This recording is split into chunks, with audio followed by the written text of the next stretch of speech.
সেই অধিকারই কেড়ে নেওয়া হয়েছে।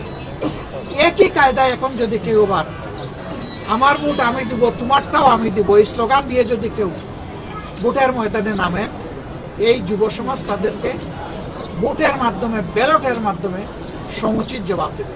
যে আমাদের দলের কেউ নির্বাচনী আচরণবিধি লঙ্ঘন করেছে, এর জন্য যথাযথ কর্তৃপক্ষ আছে, তারা কর্তৃপক্ষকে বলবে, কর্তৃপক্ষ তাদের মতো করে উদ্যোগ নিবে এবং আমাদেরকে সেই ব্যাপারে সম্পৃক্ত করবে।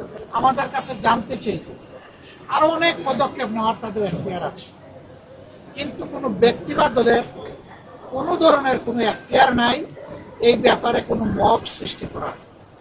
আমরা এই নোংরা মবের নিন্দা জানাই এবং আমরা দেখতে চাই যে মব যেন এখানেই শেষ হয়। মনে রাখবেন, দুনিয়ার মানুষ এখন অনেক সচেতন। মব করে জনমত এখন প্রভাবিত করার দিন শেষ। আমাদের অঙ্গীকার একেবারে স্পষ্ট,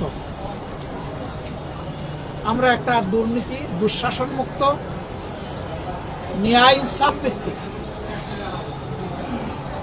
আমরা একটা সমাজ গড়তে চাই, যেই সমাজে ফ্যাসিজম আর ফিরে আসবে না। এর জন্য আমরা দুটো নির্বাচন একসাথে অংশগ্রহণ করব, একটি জাতীয় সংসদ নির্বাচন আর একটি হচ্ছে রেফারেন্ডাম।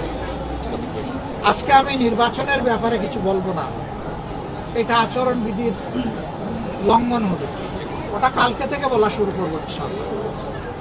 কিন্তু শুধু এই আসনে না, 300 আসনে যারা নির্বাচনে অংশগ্রহণ করছেন তাদের সকলের প্রতি আমাদের অনুরোধ, প্লিজ জনগণের প্রতি আস্থা রাখুন। জনগণকে শান্তিপূর্ণভাবে সিদ্ধান্ত নিয়ে তার ভোট তার পছন্দ মতো প্রতীক এবং বাক্সে পৌঁছানোর সুযোগ দিন।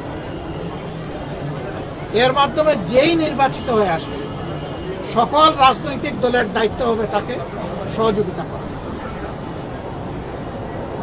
তাকে অভিনন্দন জানানো। কিন্তু এখনই যদি সেই 15.5 বছরের কায়দায় আবার নির্বাচনী ময়দানকে উলট পালট করে দেওয়া হয়, তাহলে জাগ্রত যুব সমাজ কাউকে ক্ষমা করে। তারা তো মুখের রক্ত দিয়ে পরিবর্তন এনেছে। দেশবাসী আমরা তাদের সাথে ছিলাম, নেতৃত্ব তারাই দিয়েছে। যে যুবকরা যুবতীরা নেতৃত্ব দিয়েছে, যাদের বয়স 30-35 বছর হয়ে গেছে, 18 বছর বয়স থেকে তার ভোট দেওয়ার অধিকার প্রতিষ্ঠিত হয়েছে, কিন্তু আজ পর্যন্ত তারা একটা ভোট দিতে পারে। একজন নাগরিকের সবচেয়ে বড় অধিকার হলো তার ভোটের অধিকার, সেই অধিকারই কেড়ে নেওয়া হয়েছে। একই কায়দায় এখন যদি কেউ আবার আমার ভোট আমি দিব, তোমারটাও আমি দিব, এই স্লোগান দিয়ে যদি কেউ ভোটের ময়দানে নামে, এই যুব সমাজ তাদেরকে ভোটের মাধ্যমে, ব্যালটের মাধ্যমে সমুচিত জবাব দেবে।